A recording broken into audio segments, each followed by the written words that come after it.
बड़ी खबर बांसवाड़ा से, जहां 308 विप्र प्रतिभाओं का किया बहुमान। विप्र फाउंडेशन बांसवाड़ा के तत्वाधान में तीसरा प्रतिभा सम्मान समारोह हरिदेव जोशी रंगमंच में किया गया।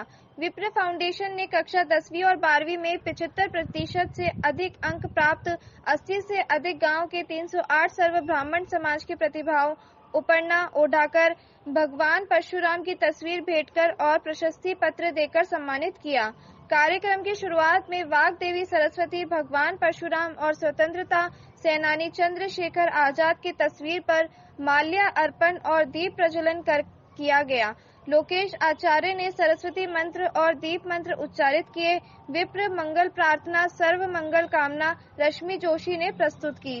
कार्यक्रम के मुख्य अतिथि विप्र कार्यालय बोर्ड के सदस्य एवं बांसवाड़ा क्रिकेट संघ के सचिव मनीष देव जोशी, मुख्य वक्ता लक्ष्मीकांत वैष्णव, जिला एवं सत्र न्यायाधीश नाथ द्वारा, अति विशिष्ट अतिथि रमेश पंड्या, जिला अध्यक्ष कांग्रेस तथा विशेष अतिथि मनीष त्रिवेदी, निदेशक लियो कॉलेज, विश्वनाथ पंड्या अध्यक्ष सहस्त्र टोलकीय ब्राह्मण समाज, कीर्ति आचार्य महिला अध्यक्ष थे।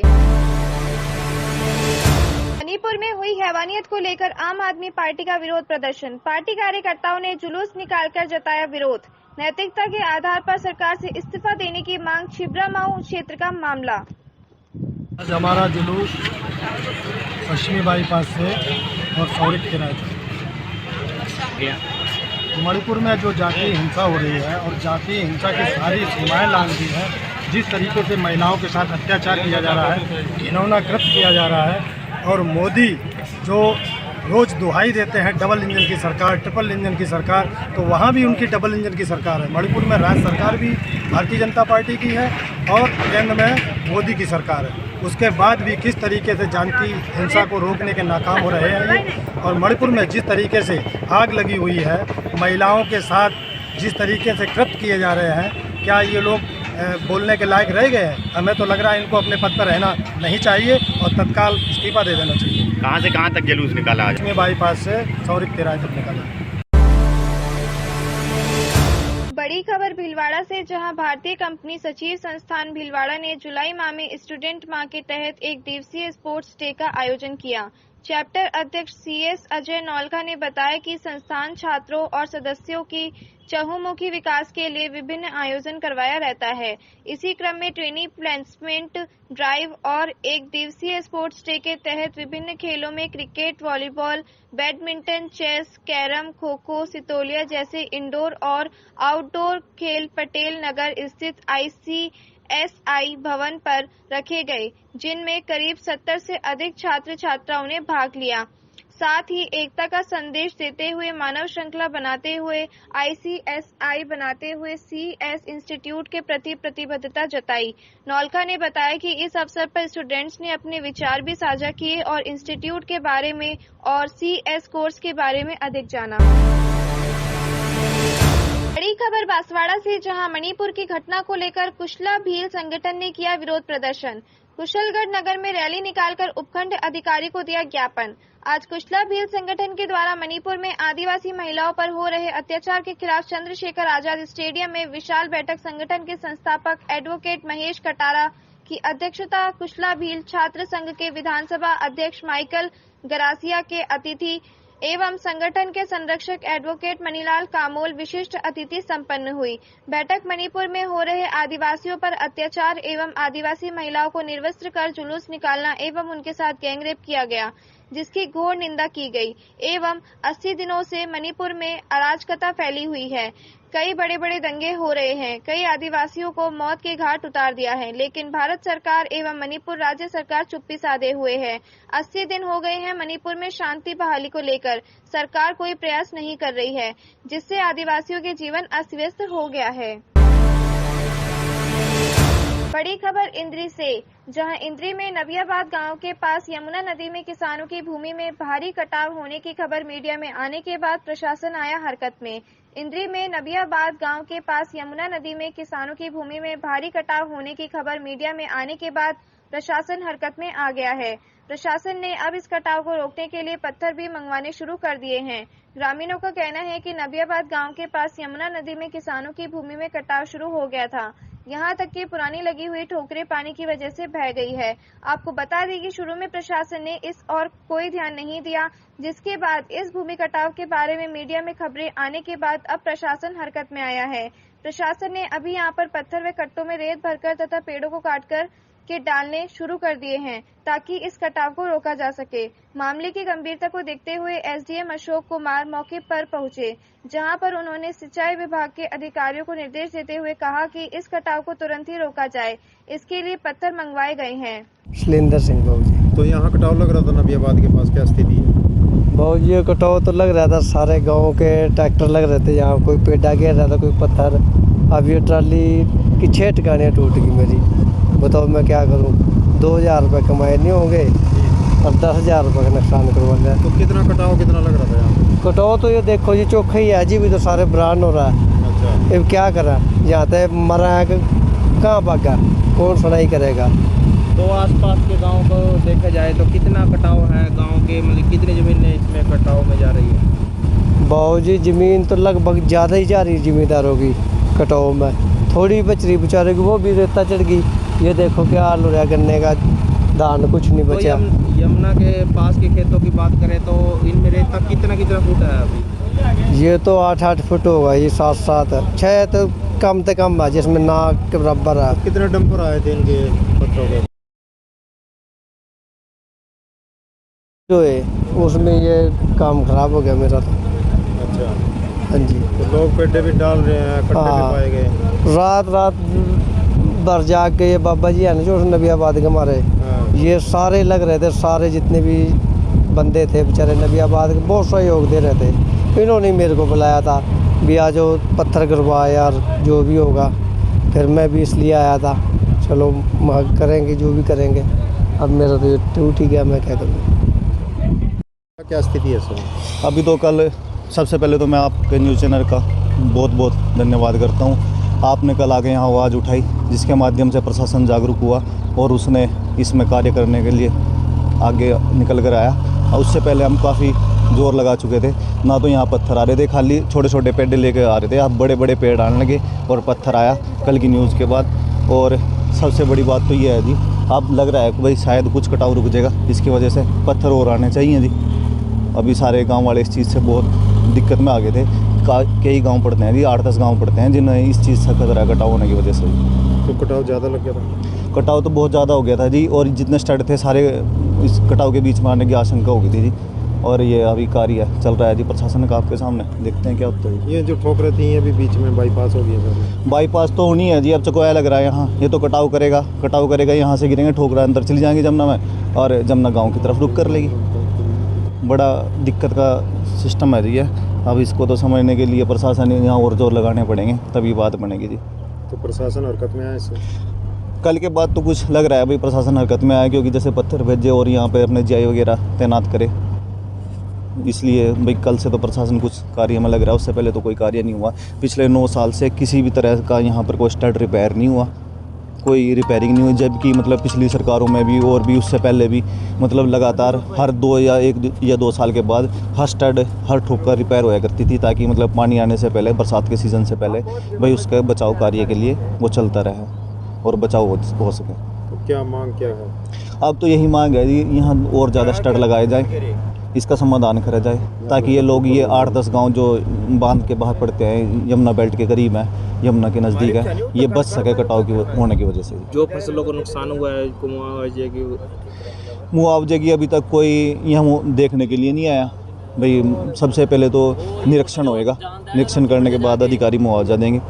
पहले तो अधिकारी कोई निरीक्षण के लिए नहीं आया, उसके बाद फिर मुआवजा तय होगा, देखो सरकार क्या कुछ देती है। और सबसे बड़ी दुख की बात तो ये है जी, हमारे जितने ये यमुना के नज़दीक के खेत है ना, ये 10-10, 15-15 एकड़ तक, इसमें बहुत ज़्यादा रेत चढ़ चुकी है जी। अब हमें सबसे पहले तो रिक्वेस्ट हाथ जोड़ के हमारी ये प्रशासन से है भाई, हमें इसमें रेत या मिट्टी उठाने की इजाज़त दी जाए, ताकि हम इसको उठा के, या तो हम रास्तों पे गिरें या कुछ भी, मतलब इसको यहाँ से तो उठानी पड़ेगी, तभी हमारी फसल होगी।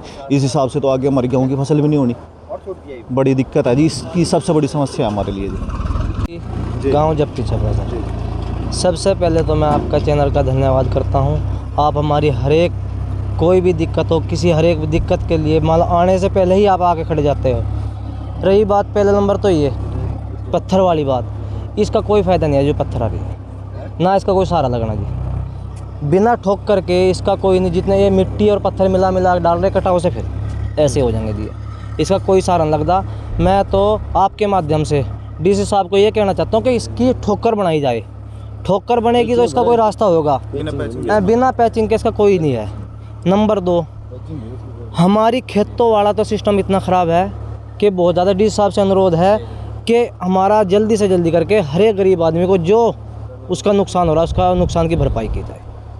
तो ये जो ये डाल रहे हैं इसका कोई सहारा नहीं लगता जी, कुछ नहीं सहारा लगता जी, जो मर्जी करो, ये तो एक तरह का ये लगाओ बस थूक का बंद लाने वाली बात है जी, इसका कोई सहारा नहीं लगता। मतलब जब तक पैचिंग नहीं होती, बिल्कुल बिना पैचिंग। ये बताओ जी, इसमें आधी मिट्टी आधी पत्थर घेर के हो जाएगा, नीचे न पड़े ना काट का पत्थर पर हो जाएंगे, हो जाएगा, बता क्या हो जाएगा। ये देखो स्पीड आप देखो जी, इसका कोई सहारा नहीं लगता, जितने मर्जी पत्थर घेर लो। तो जाल बना करके इसकी ठोकर बनेगी, पूरी पैचिंग बनेगी तो कुछ होगा, ये खर्चा करने से कोई सहारा नहीं लगता। बस जी हम तो ये बता रहे हैं आपको। शुभ नाम अपना? मेरा नाम तेजराज है जी। जी जी, ये ठोकरें बाईपास हो रही हैं और कटाव लग रहा है, क्या करेंगे इस बार? देखो जी ऐसा है, कल से जो है प्रशासन बहुत जोर लगा रहा है, काम करवा भी रहा है, बंदे भी बहुत आ रहे हैं, पेड़ वगैरह भी कटवाए हैं, प्रशासन के आदमी यहाँ खड़े हैं, लेकिन ये है कि कच्चा ही काम हो रहा है, कोई पक्का काम नहीं है। 27 पे तो जो मन को साथ ना देने वाली बात है, भाई आदमी नाराज़ ना हो, भाई यहाँ काम चल रहा है इसका जो है, चलो जी थोड़ा बहुत पानी जब तक कम नहीं होता जब तक तो इसी कार्रवाई ऐसी चलनी है जी। पानी कम होने के बाद जब पत्थर वगैरह लगवाए जहाँ सारा कुछ हो तभी इसका काम बढ़िया बनेगा। अब तो पानी में तो ऐसा है जी, थोड़ा बहुत मिट्टी लगा रहे हैं, कट्टे लगा रहे हैं, पानी की रुकावट कर रहे हैं, भाई ज़्यादा कटाव ना करें और कुछ नहीं हो रहा है इसका काम। वैसे ज़्यादा को सताई काम नहीं है कि भाई हम कर अगर सो जाए, वो सोने वाला काम नहीं।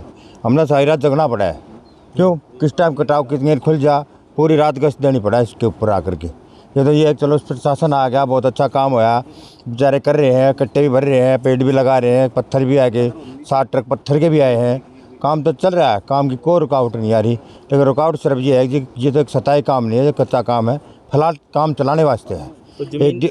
तो ज़मीनों में 7-8 फुट रेत चढ़ गया। हाँ जी, इसका भी बताते 7-8 फुट रेत चढ़ गया जी, न तो जिम्मेदार के पास कुछ रहा है ना कुछ कर सकता। जिस हिसाब से जी पत्रकार निवेदन है भाई, ये उसकी बड़ी से बड़ी खबर पाओ भाई, ये रेत ठाने के लिए अनुमति दी जाए, मिट्टी तक अपने खेत खाली कराया जाए ताकि किसान अपना कुछ बुवाई का काम कार्य कराए। नहीं तो ये मिट्टी ठाने के ऊपर मिट्टी वाले रोक देंगे कि कहीं को रोकेगा, ये मिट्टी नहीं उठेगी तो किसान खेत में क्या होगा। 5-5 फुट खेत खड़े हैं, एक बिजली वाले हैं हमारे जो बहुत बढ़िया काम कर रहे हैं। कितनी बरसात आई, कुछ भी होया, बाढ़ आई, लेकिन हमारी गांव की लाइट कभी नहीं ख़त्म हुई, 24 घंटे लाइट चल रही है जी। हाँ जी सर, एक कटाव लग रहा है यमुना नदी में, आप पहुँचे हैं, यहाँ पर क्या स्थिति है? ये यमुना नदी के कटाव जो है परसों से हम कंटिन्यू इसको मॉनिटर कर रहे हैं। इसमें कुछ पेड़ की झाड़ियाँ डलवाई थी उस दिन हमने, उसके बाद में थोड़ा ठीक हो गया था। ये कल पानी और ज़्यादा आ गया, उसके कारण कटाव अब ज़्यादा हो रहा है। तो अभी काले पत्थर के कुछ ट्रक मंगाए हैं हमने और जो है कट्टे मंगवा रखे हैं रेत के। तो कैरेट वायर में जो लोहे की वायर होती है उसमें डाल के वो डालने की कोशिश करेंगे यहाँ पे इस कटाव को रोकने के लिए। तो किसानों का आरोप है कि ये पत्थर जो मंगाया गया ये रुक नहीं पाएगा, इससे कुछ भी है, ये कोई फायदा पत्थर नहीं है ज़्यादातर। तो ये पत्थर मिक्स मिट्टी टाइप ही है और देखते हैं कोशिश करके, अभी जो अवेलेबल है उन्हीं सोर्सेज का इस्तेमाल करके इसको रोकने की कोशिश करेंगे।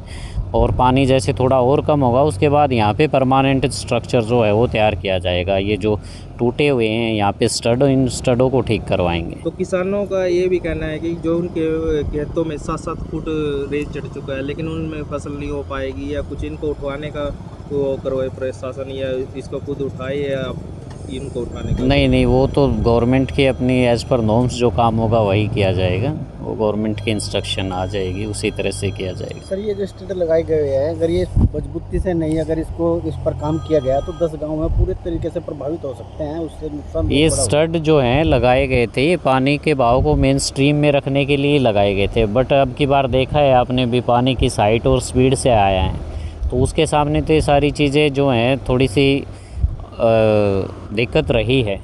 तो इनको जैसे ही पानी उतरता है तो इन्होंने अपना काम इरिगेशन डिपार्टमेंट ने फिर से करना है यहाँ पे, और वापस इनको मजबूत बना दिया जाएगा। सेम स्थिति जो पहले थी उसी तरह हो जाएगी। तो फौरी तौर पे क्या है, जाल भी लगा करके उसमें पत्थर हाँ, डाले अभी जाएं? हमारे पास वायर भी हैं, ये पेड़ों की टहनियाँ हैं और कट्टे हैं और ये पत्थर मिक्स जो मिट्टी है ये भी है, तो इससे हम कोशिश कर रहे हैं यहाँ पे।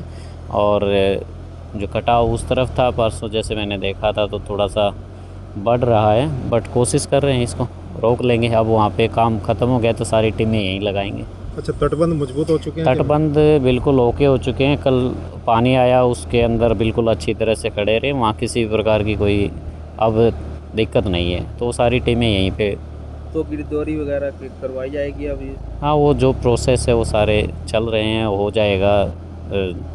अभी जो डेथ हुई थी आज उनको सीएम साहब ने वहीं बुला रखा है, करनाल, उनको मुआवजा दिया जाएगा 4 लाख रुपए। रास्ते पर और जो घर टूटे थे उनका भी पूरा वो बन चुका है, उनके भी अकाउंट में आ जाएंगे पैसे। अच्छा, रास्तों के लिए जिस भी एजेंसी डिपार्टमेंट गए थे वो सर्वे कर रही है, सर्वे करके वो तुरंत अपने रास्तों पे काम कर रहे हैं। जहाँ भी अभी एकदम से टेम्परेरी काम जहाँ करना था वो उन्होंने कर दिया है, मोटरेबल कर दिया है। परमानेंट भी वो अपना बना रहे हैं, फटाफट कर देंगे। अच्छा, लोगों में कहीं ना कहीं दहशत हो जाती है जब एकदम से पानी आता है? नहीं यार, लोगों में इतना वो नहीं है। मैं कंटिन्यू 15 दिन से बीच में हूँ तो पैनिक नहीं हो रहे सब, बल्कि मुझे इन्फॉर्मेशन दे रहे हैं, बता रहे हैं, उसी अकॉर्डिंग हम काम कर रहे हैं, लोग साथ ही हैं। तो रात को भी पहरा दिया गया? हाँ, रात को ठीकरी पहरे भी लगाए गए और मैं 9:30-10 बजे तक मैं भी यहीं था। और हमने रैंडमली हमारे तहसीलदार पटवारी और विलेज सेक्रेटरीज की ड्यूटी लगाई हुई है पेट्रोलिंग के लिए, तो रात को अपना रैंडमली कर रहे हैं चेक। तो पानी की क्या स्थिति है अभी? अब और भी कोई पानी अभी कम हो गया है, पीछे भी अभी कोई इन्फॉर्मेशन नहीं है कि और पानी आएगा। तो नॉर्मल हो जाएगा सब? हाँ, नॉर्मल हो जाएगा अभी फ़िलहाल के लिए।